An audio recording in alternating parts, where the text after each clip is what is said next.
Hey guys, and welcome back. Today in my brand slam series on e.l.f. Cosmetics, I want to do a first impressions video testing out all of the products I showed you in my haul video yesterday. I hope you guys enjoy this new series on my channel. Thank you guys for watching, and let's get started. I obviously don't have enough new products to do a full face of first impressions for you guys, so I am going to be reaching for products that are not from e.l.f. I think I want to start with my eyes, so I'm going to zoom you guys up. I'm going to prime my lids with just some concealer. This is the Wet n Wild Photofocus. Blend that in with my e.l.f. Flawless concealer brush. I did already do my eyebrows. I used the e.l.f. eyebrow kit like I normally do. As you guys know, I did pick up 2 eyeshadow palettes. I got the rose gold one, which is so pretty, but I don't think I want to use this today because I think I'm going to do, maybe tomorrow, I'm going to do a full tutorial using this eyeshadow palette. So I think for this video, I'm going to use the Mad for Matte Jewel Pop eyeshadow palette. I'm still kind of working out the lighting scenario in my videos. I've kind of been playing around with it. I don't know if you guys have noticed it lately, but the problem is that I do have natural light coming in from my window, and sometimes when the sun comes out or it just gets brighter, I don't even notice it, but it's like super overexposed on screen. So I am still working out the glitches with the lighting. I want to start by taking the matte cream shade in this palette, and I'm just going to use this all over my lid to kind of set that concealer. And you guys know I'm a big fan of the Mad for Matte shadows. I think they always blend really nicely. They have just enough pigmentation that it's not overboard and you don't have to worry about using too much product. My favorite one is probably, I think it's the smoky one. I can't remember what it's called. I think that one's my favorite. I use that a ton in the fall. Oh, I don't really know what kind of look I want to do today. Maybe like a sunset-y kind of, maybe, yeah, I might do like a sunset-y kind of look. I'm going to take this next shade, the next lightest. This is like a nice warm brown. I feel like these ones, the shades in this palette are a little bit more powdery than the other palettes. I don't remember there being so much kickback. It's a really pretty transition shade. It's just got just the right amount of depth to define your crease, but it's also a really pretty shade. I think I want to take this orange shade. I think I'm going to place that on the inner half of my lid. I think the color selection in this palette is really nice. Like, jewel toned shades are really pretty, and I feel like this would be a good one for the summertime. It's got those really pretty pops of color, or even if it's just like a palette that you reach for when you want a bright lower lash line or a pop of color. I think this would be a really good go-to palette. Go back into my original fluffy blending brush and just kind of blend and smooth out. And I did get a new brush from e.l.f. as well. I picked up their detailed crease brush, so I'm going to use that today. I'm going to take this magenta shade right here and put this right in the kind of center of my lid and towards my outer crease. So far, I'm not really having any issues with the pigmentation or the blendability of these shadows. I think they're performing really well on the eyes. Sometimes I find that the e.l.f. Mad for Matte palettes, the shades kind of all blend together and they get kind of muddy, but this one is not really doing that. And then I'm going to dip into the deepest purple shade, like this plummy brown kind of shade, and I'm going to apply this on the very outer corner. I'm going to take that original fluffy brush and blend the edges here. I'm going to use my finger and go back into that orange shade and place that. Ooh, that's much better. It felt like the color was fading a bit, but definitely with my finger, we're getting more payoff. I think I'm going to do the same with the magenta. I think I'm also going to dip into the black shade, put that into the outer corner with that same detailed crease brush. It felt like it needed a little bit more in that outer corner. Going back into the fluffy brush and just blending this in a little bit. Clean up the outer corner and give it more of a straight edge here, because I think I'm going to do a winged liner with this look. So I'm just gonna apply some winged liner and some mascara, then I'll be back. I just popped on some mascara and I also put on a pair of falsies very poorly because I suck at applying false lashes. So then I'm going to move on to my face, and this is the e.l.f. Illuminating Primer Mist. Shake it up. Ooh, it makes a cool sound when you shake it.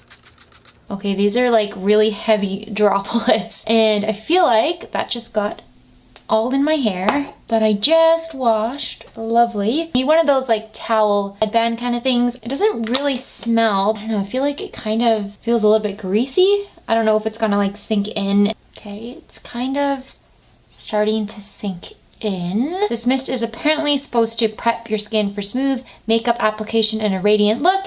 Soft illuminating formula creates an instant glow.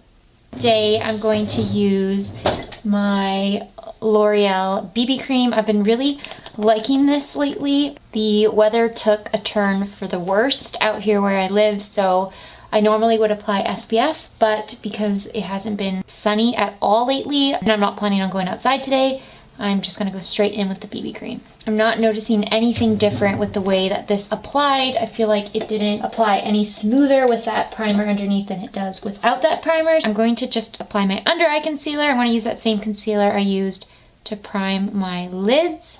Okay, weirdly enough, I know I said I didn't notice anything about the foundation or the BB cream applying smoother, but weirdly enough, I feel like the concealer applied a bit smoother. I'm going to set my under eye concealer with the Wet n Wild Photofocus powder that I use all the time. This is in the shade Warm Light. And then to set the rest of my face, I'm going to use the Photofocus powder in the shade Warm Beige. I have the primer infused bronzer to test out in the shade Perpetually Tanned.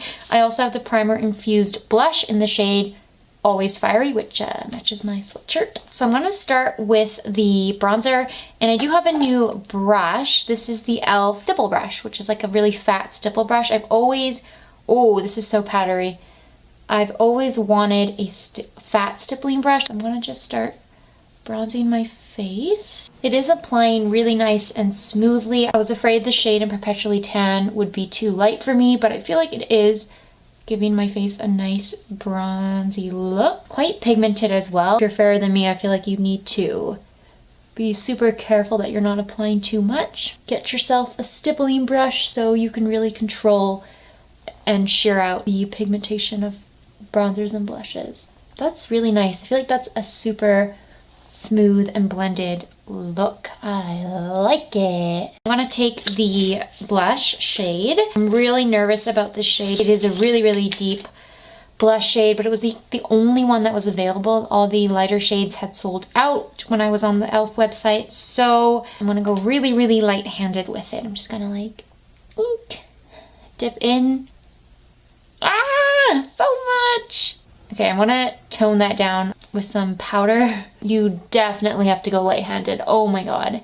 These are super pigmented, even with a stippling brush. Okay, way too much blush. I'm going to tone this down with some powder and hope for the best.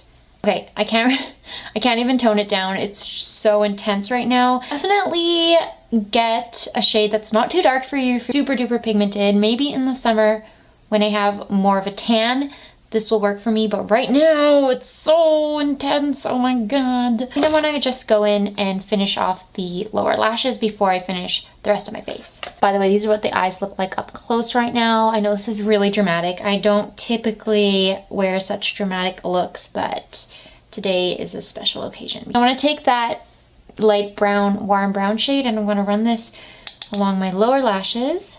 I really like this detailed crease brush. I feel like it's the perfect shape for your outer corner as well as your lower lash line. I want to take some of that magenta shade we were using, and I'm going to run that also with that same brush just along my lower lash line. And I think I want to take a small pencil brush, dip into the black shade, apply this to my lower lash line as well, and kind of connect it to the winged liner. By the way, the winged liner got crazy. I hate doing winged liner. I'm just so bad at it. I'm going to apply some lower lash mascara, and those are the eyes complete. I feel like it's a little bit patchy. I don't know, I feel like it didn't blend as nicely as some of their other matte for matte shades. I probably didn't blend it as well as I could have, but I don't know. I kind of feel like it's patchy to me, but those are the eyes complete. So I'm gonna go back, finish off my face, and then wrap up this video. I have the e.l.f. Hydrating Coconut Mist that I wanna use to set my makeup today. This lightweight mist hydrates the skin, refreshes makeup, invigorating coconut scent. Perfect to start or end your day. I have sprayed this before, not on my face, but I have sprayed it and it smelled really, really coconutty. Like a Mai Tai, is that what it's called? I think it smells like a Mai Tai. It smells so good. I'm gonna spritz my face. Oh, I feel like e.l.f. has fixed their nozzle. Like that sprayed really nice. Like it covered my entire face. I mean, it did get into my hair, of course, but it covered my face. Some of their other sprays like squirt droplets of water onto your face. This was a really nice mist. Wow, I really liked how that applied. I have a highlighter from e.l.f. that's like new. I do have highlighters from e.l.f., but I don't have a new one. I want to take the Physicians Formula Translucent Pearl highlighter and apply this to the high points of my face as per usual. Also going to take this into my inner corner since I don't have an inner corner highlight right now. And that's pretty much it. I'm just going to apply a lipstick and then I'll pop right back. Just applied the Maybelline lipstick in the shade Stormy Sahara, and that completes this look. So I'm gonna go ahead and give you guys a rundown of everything that I tried and my first impressions on all of these. So starting with the primer, it was a little bit greasy and the way it sprayed, the droplets were quite large and it took quite a while for it to kind of sink into my skin. So I'm gonna keep testing this out and see how I feel about it after like a week of using it. The eyeshadow palette, actual shadows, I felt like they were pigmented enough, but I don't know, I feel like they applied a little bit patchy. This is definitely not my favorite. It's probably my least favorite matte for matte palette that they've come with. So like it was a little bit harder to work with than the other palettes. It's not bad, but it definitely requires a lot of work. It's not my favorite palette that they've come out with. I really liked the bronzer. I thought that looked really nice. It was super easy to work with, super easy to blend. It looked seamless on my skin and it was just the right amount of color. Like I really did think it was going to be too pale, but it did show up on my skin and it just gave me a nice overall bronzed look. The blush was nice, but this is a super pigmented blush. You have to go very light-handed with this, especially if you picked up a dark shade like me. It did look really nice on my skin. It's just a little bit too deep and pigmented for me. I'm gonna have to wait on this and probably use it in the summer when my skin is more tanned. Also, I didn't mention, but the brushes, I really liked this stippling brush is so good. I love it. I'm gonna keep using it probably for bronzer and blush forever. Like I just love it so much. And the detailed eyeshadow crease brush was also nice. It's a perfect little shape. It was just what I wanted. I felt like I was missing this exact brush in my collection. I really like it for that outer corner or like just more precise blending. And I think that's everything I got and tried except for this. So this, the Hydrating Coconut Mist, I really liked it. The spray was so much better than previous e.l.f. sprays. It was a really fine mist. It kind of covered my entire face. It didn't just concentrate like their, I have it here actually. Their Aqua Primer Mist has such a harsh spray. It like squirts out so much product and it's all concentrated on one area, so you get all those like water droplets. This one was really fine. The mist wasn't direct and I feel like it made my skin look really smooth and less powdery. I really like the way my entire skin is looking right now. I think it looks really smooth and really natural. I think a lot of that had to do with this spray. I felt like once I applied this, it just made everything sink into my skin. I want to give you guys a close-up of how my skin looks. I feel like the spray really let those powder products sink into my skin, and I did have to apply a bit more powder than usual because I applied too much blush and I was trying to tone it down. I think my overall skin looks pretty good. As you can see, the eyeshadows are pigmented, but they're just a little bit patchy. I'm gonna have to keep working with them. I really like the way my makeup turned out. I did like most of the products that I tried today. That sums up this video. I hope you guys enjoyed it and that you're enjoying this brand slam week. As always, thank you guys so much for watching. Please subscribe if you would like to see more videos, and I will see you in tomorrow's video. Bye!